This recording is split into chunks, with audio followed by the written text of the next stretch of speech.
साल 2024 की सबसे ज्यादा मुनाफेदार 10 फिल्में कौन सी हैं? आज इस पर स्पेशल एपिसोड। नमस्कार, मेरा नाम है मनीष शर्मा और आप देख रहे हैं जनगण मन रिएक्ट्स। तो ये पूरी लिस्ट सामने आ गई है और लिस्ट में यह भी है कि किस फिल्म ने कितना मुनाफा कमाया। चलिए इसका एपिसोड की शुरुआत करते हैं। और हाँ, अगर आपने सब्सक्राइब नहीं किया तो फौरन सब्सक्राइब कीजिए ताकि आपको हमारे वीडियोस लगातार मिल सकें। Number 10, film kill. Full on action film, full on धमाकेदार फिल्म। बजट 25 करोड़ और कमाई 47 करोड़ वर्ल्ड वाइड। मतलब ये भारत की कमाई नहीं है, वर्ल्ड वाइड जितना कमाया वर्ल्ड वाइड में। और मुनाफा सिर्फ 5 करोड़, सिर्फ 5 करोड़ का मुनाफा। यार ये मतलब ये हिंदी की 10 फिल्में जो सबसे ज्यादा मुनाफा कमाने वाली, और 10वें नंबर पर सिर्फ 5 करोड़ का मुनाफा, सिर्फ 5 सीआर। अच्छा, मजेदार चीज है, आपको लगेगा यार इस सारे कैलकुलेशन में 47 में से 25 घटा दो तो 5 करोड़ मुनाफा कैसे हो सकता है? तो सारा हिसाब किताब ही गड़बड़ है यार, एपिसोड ही गड़बड़ है। जरा समझिए, रुकिए रुकिए, ठहरिए। देखिए होता क्या है, जब वर्ल्ड वाइड की बात होती है तो इंडिया का ग्रॉस और वर्ल्ड वाइड का ग्रॉस, ओवरसीज का ग्रॉस, दोनों मिला के वर्ल्ड वाइड बनता है। ओवरसीज में से मोटा मोटा मैं मान रहा हूं कि जनरली 30% ही किसी प्रोड्यूसर के हाथ में आता है। इसी तरह जब इंडियन ग्रॉस की बात करते हैं तो मोटा मोटा बता रहा हूं कि 50% से ज्यादा प्रोड्यूसर के हाथ में नहीं आता है। डिस्ट्रीब्यूशन राइट्स होते हैं, अच्छा ग्रॉस में नहीं, वो भी नेट में से 50%। ग्रॉस में तो टैक्स भी होते हैं, टैक्स हटाइए फिर जो नेट बचेगा, नेट में से आप 50% मोटा मोटा मान लीजिए। तो भाई उस लिहाज से तो ये रकम बहुत छोटी है। इंडिया के हिसाब से देखेंगे तो ये मुनाफा बहुत कम होगा। एक्चुअली में इसको अगर आप कैलकुलेट करेंगे तो ये फिल्म लॉस में है बॉक्स ऑफिस के डेटा के हिसाब से। पर यहां सिर्फ बॉक्स ऑफिस की बात नहीं हो रही है, यहां और दूसरे राइट्स भी हैं, ओटीटी राइट्स हैं, सैटेलाइट राइट्स हैं, सबको मिला के ये बॉलीवुड हंगामा ने रिपोर्ट तैयार की है। उस रिपोर्ट के बेस पे सिर्फ ट्रेड एनालिस्ट जो हैं, जो ट्रेड रिपोर्ट्स हैं, उसके हिसाब से इस फिल्म ने सिर्फ 5 करोड़ रुपए की कमाई की है, सिर्फ 5 करोड़। अच्छा, इससे ऊपर चलेंगे तो आपको समझ में आएगा यार ये तो सिर्फ 25 करोड़ की थी, इससे ज्यादा कमाने वालों का क्या हाल है वो भी आप देखते चलिए। ये लीजिए, ये आ गई मडगांव एक्सप्रेस। यार ये भरपूर मुनाफेदार फिल्म, भरपूर मुनाफेदार।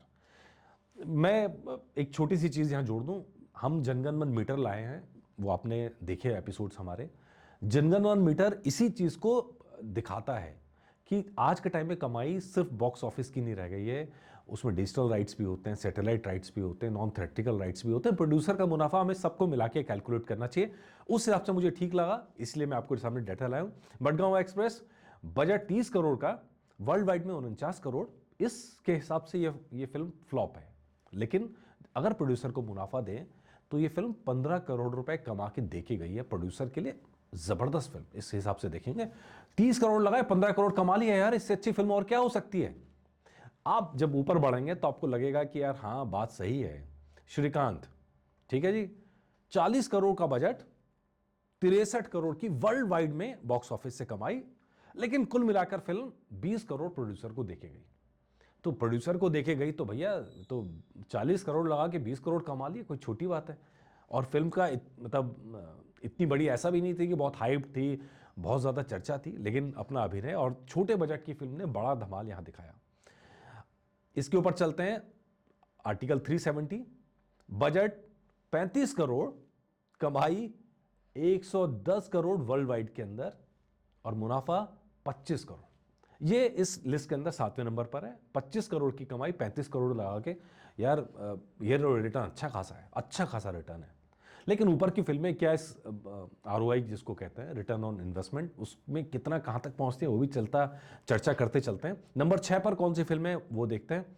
तेरी बातों में ऐसा उलझा जिया, जब फिल्म आई थी तो बहुत अजीब प्रेम कहानी थी और ऐसे ही कह के प्रचार भी किया गया था।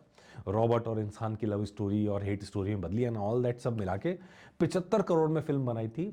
और ये फिल्म 133 करोड़ वर्ल्ड वाइड में इस फिल्म ने कमाया था, मुनाफा 20 करोड़। अगर आप देखेंगे स्टार कास्ट के हिसाब से तो यार ठीक है, जस्टिफाइड है, मुनाफा 20 करोड़ कमा के गई थी।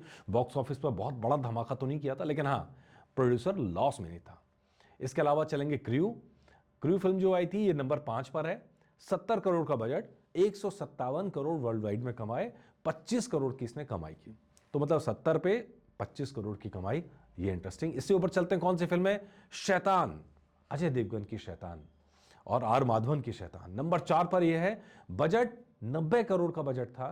मतलब अजय देवगन के होने के बाद भी, आर माधवन के होने के बाद भी, ज्योतिका के होने के बाद भी, सब होने के बाद भी बहुत लिमिटेड खर्चे के अंदर फिल्म बनाई गई थी, 90 सीआर। लेकिन इस फिल्म ने 211 करोड़ की कमाई की थी। 211 करोड़ की कमाई वर्ल्ड वाइड में। 90 करोड़ प्रोड्यूसर को वापस दे के गई फिल्म। 90 करोड़ का बजट और 90 करोड़ प्रोड्यूसर को प्रॉफिट दे के गई। यार फिल्में ऐसी होनी चाहिए। मतलब कहाँ 300 करोड़ 400 करोड़ में हमने देखा सिंघम अगेन का जो हुआ हाल। फिल्म अच्छी है कि नहीं है ये एक अलग पैमाना है, लेकिन प्रोड्यूसर को फायदा हुआ कि नहीं हुआ ये एक अलग पैमाना है। आमतौर पर बड़े बजट की फिल्मों में जो स्टार कास्ट होती है वो तो अपना प्रॉफिट लेके निकल जाते हैं या अपनी फीस लेके निकल जाते हैं। घाटा अगर झेलना पड़ता है तो प्रोड्यूसर को झेलना पड़ता है। इसके ऊपर चलते हैं। नंबर 3, भूल Bhulaiyaa 3, budget 150 crore, world wide में 417 करोड़, मुनाफा 125 करोड़ का प्रॉफिट, शुद्ध मुनाफा। मतलब आदमी जब काम करता है तो इसी मुनाफे के लिए काम करता है। वो वर्ल्ड वाइड के लिए, ये सब के लिए काम नहीं करता। मुनाफा आना चाहिए, चाहे इंडिया के नेट से आ जाए, इंडिया के ग्रॉस में आए या वर्ल्ड वाइड से आ जाए, कहीं से आ जाए, ये प्रॉफिट बनता है, ये प्रॉफिट मेजर है। इसके अलावा नंबर 2 पर अगर फिल्म देखेंगे तो ये है मुंजिया। अब आप देखेंगे 30 करोड़ खाली फिल्म की लागत थी, छोटे बजट की फिल्म, कोई बड़ा स्टार कास्ट नहीं। 132 करोड़ वर्ल्ड वाइड में कमाए और मुनाफा कमा के गई 68 करोड़। अब रिटर्न के हिसाब से देखेंगे तो 30 करोड़ पे 68 करोड़, मतलब डबल से ज्यादा जो मुनाफा है, लागत से डबल से ज्यादा कमा लिया इस फिल्म ने। और इसी ऑर्डर में ये पूरा जो सीक्वेंस है वो सेट किया गया है।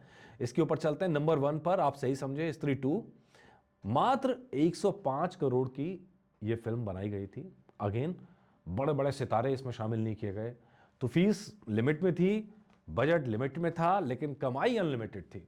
874 करोड़ की कमाई, 874 करोड़ वर्ल्ड वाइड में। तो जाहिर तौर पर फिल्म तो हिट, सुपर हिट, ब्लॉकबस्टर जो भी आप कहेंगे वो होनी होनी है। लेकिन बड़ी बात ये 100 करोड़ कमा के लगा के 350 करोड़ का रिटर्न, 350 करोड़ का प्रॉफिट और रिटर्न ऑफ इन्वेस्टमेंट 300% से ज्यादा। गजब है यार, ये गजब है डेफिनेटली। इसीलिए स्त्री 2 बॉलीवुड की, हिंदी सिनेमा की सबसे ज्यादा मुनाफा कमा के देने वाली फिल्म है। और अगर आप इस पे कंपैरिजन करेंगे तो पुष्पा 2 भी नहीं ठहरती है। आप चौंकेंगे इस बात से कि पुष्पा 2 अगर मुनाफा कमाने में स्त्री 2 के सामने नहीं आती है। उसकी एक बहुत बड़ी वजह है, पुष्पा 2 ने अपने डिस्ट्रीब्यूशन राइट पहले ही बेच दिए थे। 500 करोड़ की फिल्म थी और 500 करोड़ की फिल्म ने सारा 1000 करोड़ के आसपास में ये पूरे राइट्स बेच दिए थे। तो प्रोड्यूसर को जो प्रॉफिट है रेट ऑफ रिटर्न के हिसाब से वो 200% के आसपास है। लेकिन अगर मनी के हिसाब से देखेंगे तो 500 करोड़ से ज्यादा की कमाई है प्रोड्यूसर्स की वहां पर। उसके बाद जो मोटा कमाया वो कमाया डिस्ट्रीब्यूटर्स ने, जैसे हिंदी में अनिल थडानी ने 200 करोड़ की कमाई थी और 800 करोड़ से ऊपर फिल्म पहुंच चुकी है। तो मोटी कमाई यहां पर मतलब जितना स्त्री ने कमाया यहां से, उतना तो अनिल थड़ानी उसके आसपास तो खाली बिना फिल्म बनाए कमा चुके हैं, सिर्फ डिस्ट्रीब्यूशन के जरिए कमा चुके हैं। ये इंटरेस्टिंग फैक्टर्स हैं और कुल मिलाकर ये आपकी हिंदी वाली लिस्ट में आपके सामने लेके आया। अगर कमाई के नंबर्स के हिसाब से आप देखेंगे तो इस साल की सबसे ज़्यादा कमाने वाली फिल्म पुष्पा 2। अगर रिटर्न ऑफ इन्वेस्टमेंट के हिसाब से हिंदी की फिल्में देखेंगे तो सबसे ज़्यादा कमाने वाली फिल्म स्त्री 2। चलिए बताइएगा आपको ये एपिसोड कैसा लगा और क्या आप ऐसे और एपिसोड चाहते हैं, बताइएगा ज़रूर। नमस्कार।